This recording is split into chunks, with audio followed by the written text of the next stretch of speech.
From Audacious on Connecticut Public Radio, I'm Kyone Wolfe, and this is an extended conversation I had with Ziwe.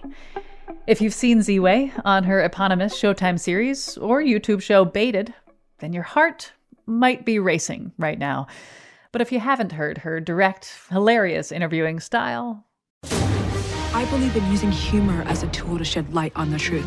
But there are some issues that are too sensitive to joke about. What bothers you more, slow walkers or racism? You have a book called Pretty Powerful. Why do you think ugly people can't be powerful? Are you a racist? My face is blurred for this, right? How many times have you said the N-word? The A or the ER? Who do you want to represent less, immigrants or gay people? You have made me feel so empowered. Well, the interview's not over. Truly, there is no interviewer quite like Ziwe. I asked her the same first question I asked journalists Gayle King and Mehdi Hasan, whom we also spoke with for this episode, and whose extended interviews you can check out on our podcast feed. How much did the child version of herself resemble the interviewer she is today? That's a great question. I honestly refer back to my 5-year-old self when I feel lost creatively. Like what did that kid enjoy? And so I remember I was a really well-behaved child, honestly. Like I was the kid at every restaurant that parents would look over and be like, wow, your kid is so well-behaved. But then at home, I would throw talent shows for myself and make my family watch. Obviously they didn't want to, but I kind of like held them hostage in that sense. So I was both like a public, like goody two shoes and like a private ham. See, I wonder, when I was raised, my mom, every time I would ask her a question, like what this word means or whatever, she would get so excited and she would answer it with respect and love. Like, finally, my daughter wants to know something, but it was over and over again. And so I was raised in a household where asking questions made my mom happy. And I wanted to make my mom happy. Yeah. What was it like as I imagine, an inquisitive child? How was that held? That's a great question. I've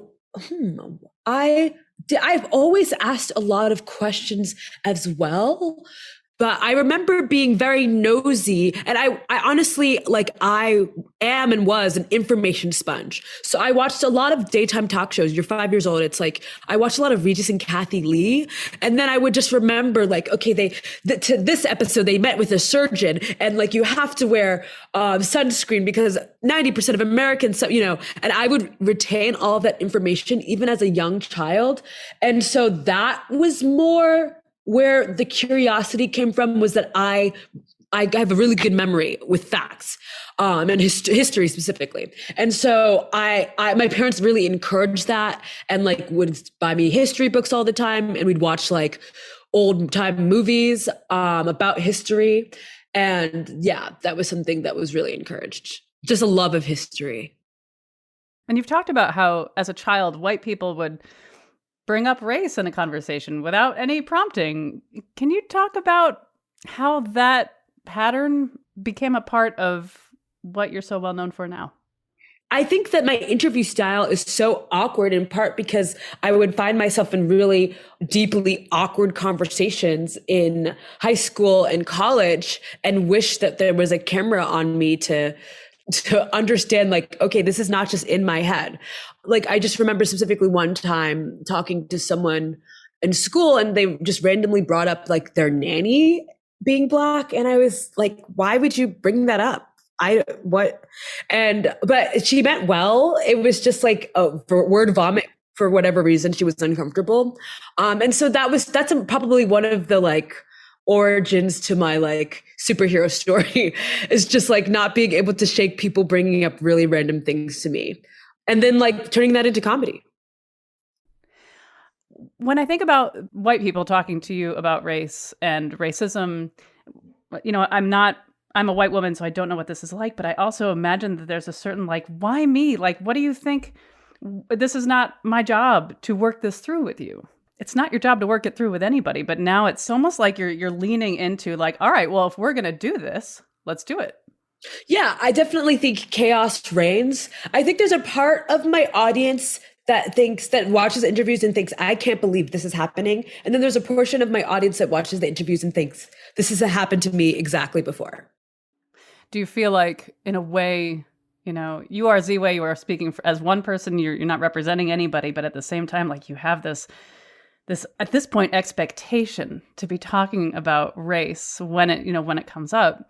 And so in a way it's like, all right, well, if I'm going to be at the helm of this, like I want to dig in deep. And there's something, it feels empowering, frankly, for everybody I'm seeing on the screen. So what's your question? Sorry. That's a good question. What's my question? Is that right? Does it feel empowering to be doing this and having these conversations? Or what are the other feelings around it? Oh, that's a good question. I think as I started off as a writer, and what you learn as a writer is like specificity helps to have universal connection, right? If you're really specific about the character and their universe, that they're able to connect to a wider audience. And so I find that in me sharing specific examples from my life, or like using those examples to create my art, I'm able to connect with a wide audience. So it's empowering in that I feel seen. I feel like, okay, this isn't just in my head. Like, wow, I'm not just like losing my mind. Actually, people can all relate to these weird conversations, or like the tension they feel about whether or not they should answer or not answer. So that is the empowering element. Like, it's less about me trying to start a movement and more about me trying to move myself. And I know that you always get this. You always get people being like there's fear. People fear you. And I will be the one of many that at first, when Khalil produced this, when Khalil suggested that we talk, I had seen your work and I was like, and Why? Right. And that's the thing that comes up. And because I've seen, especially with Baited, and I think like, oh my God, is she going to ask me a question I don't know the answer to? And that will reveal my own ignorance. So it was sort of a Rorschach test about like, what am I so afraid of? Like, isn't it revealing that people feel afraid of you? I think maybe they feel afraid of themselves. I don't slap my guests. I don't like hog tie them and put them in the basement. And also specifically, I do not have answers to many questions.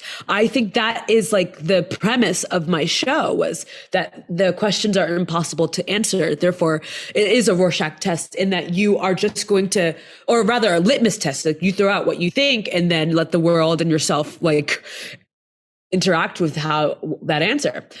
So yeah, I don't know. I don't know why people are afraid of me. I think I am very sweet and kind and beloved, but I don't know.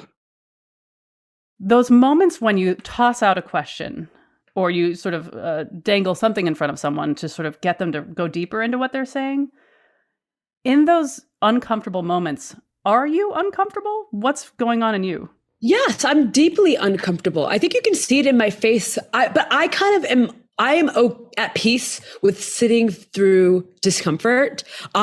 That's just like being human. I would, but also even thinking like wider, do people feel comfortable in interviews ever?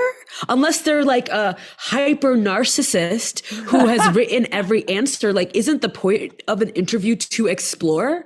Therefore, like, I don't think I understand that the way that I approach interviews is radical because of my identity. But I watch Real Housewives, and every question Andy Cohen asks these girls is like, so like, you got a nose job. What's that about? And isn't that deeply uncomfortable? And you really don't get the same fear and provocation when it comes to him or Howard Stern or Colbert and his Your, but it's the same genre. Even like when you think about Oprah in her most classic, she asks really, really wild questions like, are you silent or were you silenced? How do you answer that without discomfort? But that's what makes her so sensational. So really, I'm just like, I am another like tent pole in this like long storied history of American journalism. I just happen to have a comedy background. So that's how I approach it.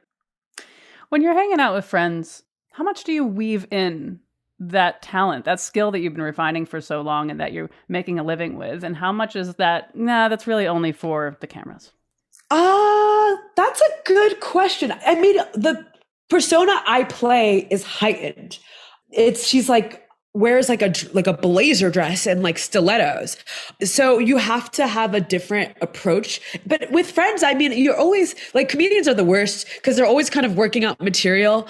So I probably like work through like, okay, POV guys, what do y'all think about affirmative action? Let's hear you in the group chat. And then you kind of pull that into your work. So a little bit of this and a little bit of that. I'd say it's a heightened character, but I definitely use some material from the real world. When I prepare for an interview, thankfully I've got producers who do great research. They come up with great questions. I added questions to the list, and production's really, really fun. And I was a producer long before I was a host. And so I think the more prepared I am, the better. But at the same time, I'm really drawn to some element of seeking surprise and being open to like, no, I don't know everything about Ziwe. And frankly, I don't want to know everything about Ziwe as we go into this conversation. And so when you're preparing, and you've got your team too, what is the role of the mystery as you prepare to talk to somebody? Oh, so I like to know everything. I'm like an information sponge. Like I'll listen to like a podcast from like 2014 that was like 6 minutes long and like really bad audio quality, because I mean, there are so many interview shows, and I find that sometimes the questions can be sort of redundant, especially when people are on their like respective press tours. And so even if I'm asking a question that just establishes like, who is this person and why am I talking to them? I want to know what they potentially would answer and how can I dive a little deeper. I did an interview recently with someone, and we were talking about like their villain origin story. They basically were talking about how they got into plastic surgery, and the fact that they were bullied for their nose. And I was so like, they had never said that in an interview before. And me just like asking a follow-up question allowed me to like understand them as like a rounded, like more vulnerable character. So I just think that helps the interview, like being over-prepared. When I think about what this job as an interviewer does for me, like I can't imagine not doing it now. And I'll do this work for the rest of my life one way or the other. Like I feel in some ways that this work has formed me. I've always been really curious, and now I have an outlet for it. Do you feel the same? I don't think that this work has formed me. I think I have formed work around how I behave. They say that like if something comes easy to you, do it for a living. And that's really how I feel. Like I ask questions. I'm curious. And so I will do this for the rest of my life, but because it's easy, versus when you're like, there are other elements of my job and it's like, oh gosh, like, okay, let me sit down and writ for writing 4 hours, like, and I love writing, but it's a labor of love, versus interviewing is like, it doesn't feel like labor to me. When you think about the people who are best at being interviewers, you'd mentioned Oprah. Oprah is the best American interviewer. Hot take. She, because of the format that I think that she revolutionized the sensational interview. And she's so good at it. She made $1 billion. I think Howard Stern is also a fantastic interviewer, and Andy Cohen comes from that like school of thought. But yeah, I think that those two are pretty good. What would you like to get better at as an interviewer? Ooh. What would I like to get better at as an interviewer? I don't know. What do you want to get better at as an interviewer? I would like to get better at being more in the moment. You know how you have your whole list of questions and you kind of jump around, and that's fine. But I feel like oftentimes I'm holding like, how do I want this to flow while actively listening to the person and being completely engaged with them. So sometimes I'm not as present as I'd like. And I think the more present I can be, the more organic the conversation can feel. 100%. I definitely think being present is like one of the most important things about interviewing. I think, so I'm going to say something, but I don't know if I should actually get better at it. But I definitely care about my guests as problematic as they are. I approach them as humans because I research them so intensively, and you're like learning their hopes and dreams. And I don't want anything bad to happen to them, even though I don't want anything bad to happen to them. And so obviously they say in like documentary, you don't want to mess with the subject. You allow them to exist and just like consider them in plain sight. And then the viewer must make their own opinion. And I don't know if it would make me a better interviewer if I had less of an emotional investment in people not being miserable, and not being okay. But I definitely think that I've gotten that advice before, but I don't agree with it. So that's not a real answer to you, but it's definitely a critique I've gotten, is that sometimes I can be a little soft or handholdy, even though I'm accused of being, brass.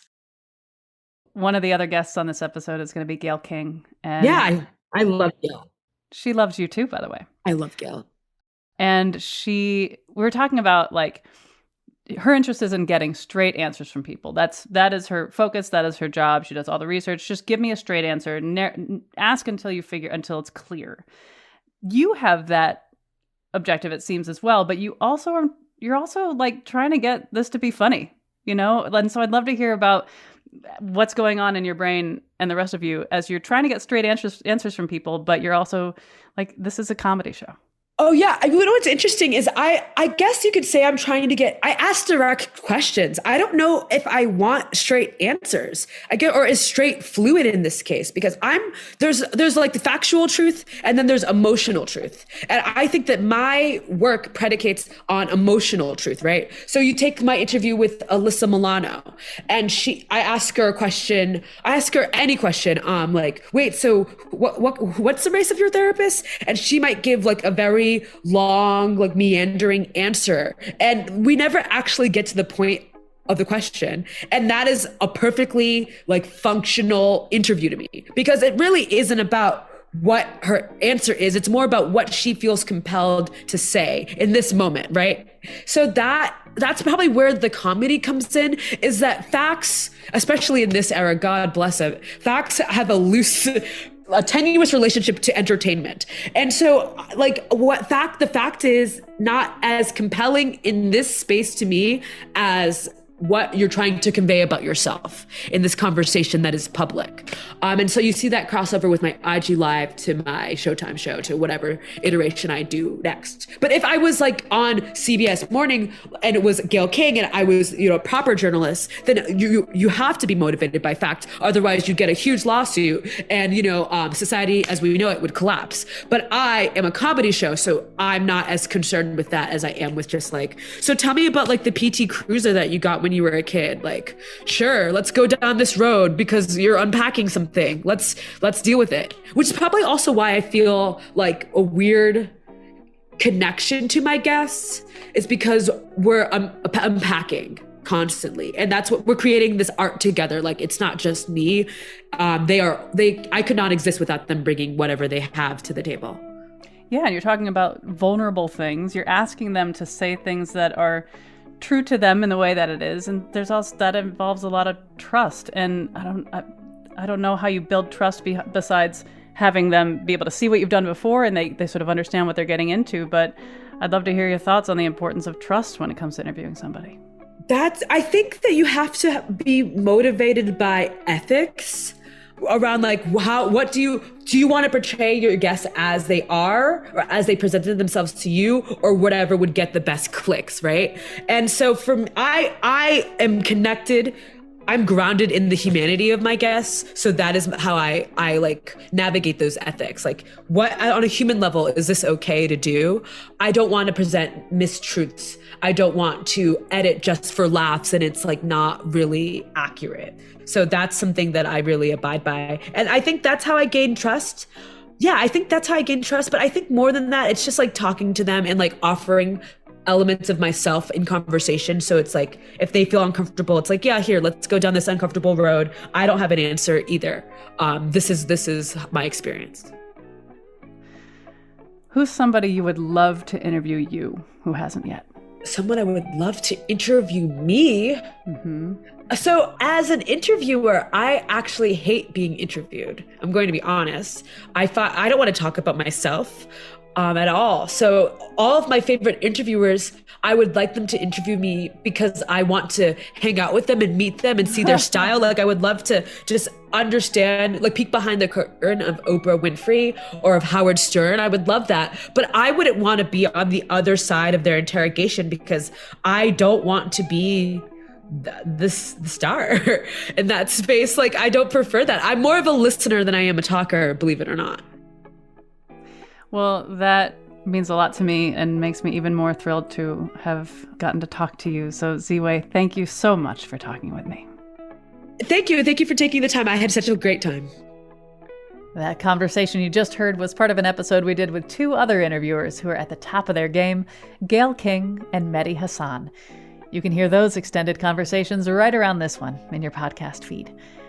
Audacious is always lovingly produced by Khalil Rahman, Jessica Severin DeMartinez, Meg Fitzgerald, Meg Dalton, and Katie Tolarski at Connecticut Public Radio in Hartford, with help from our courageous interns, Letitia Peters and Joey Morgan. You can stay in touch with me on Facebook, Instagram, and TikTok at Kyone Wolf, and you can always send an email to audacious@ctpublic.org. Thanks for listening.